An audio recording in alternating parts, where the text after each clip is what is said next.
নমস্কার। আজকে আমাদের হরিদ্বারের শেষ দিন। তো আমরা হার কি পৌড়ি ঘাটে চলে এসেছি।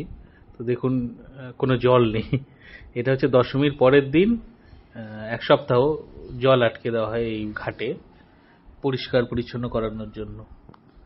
শুধু যেখানে আরতি হবে সেই জায়গাটা জলটা রেখে, তাছাড়া পুরো ঘাট খালি করে দেয়, কোনো জল থাকে না। এই উপর থেকে মন্দিরটা, এই দিকটা জল আছে, কারণ এখানে হচ্ছে সন্ধ্যা আরতি হবে। এটা গঙ্গা আরতি।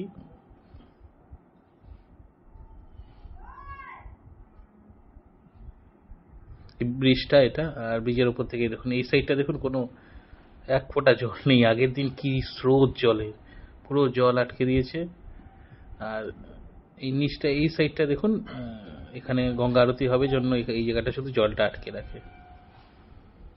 আমরা চলে এসেছি এখানে, ওই নিচে গিয়ে বসবো আজকে।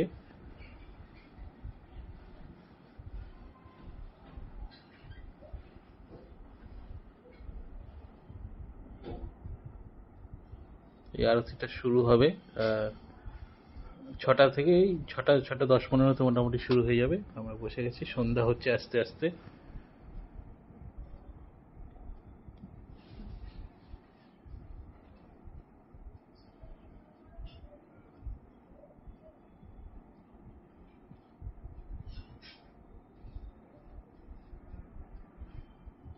কত লোক, এইদিক এপারেও লোক আছে, ওপারেও লোক আছে।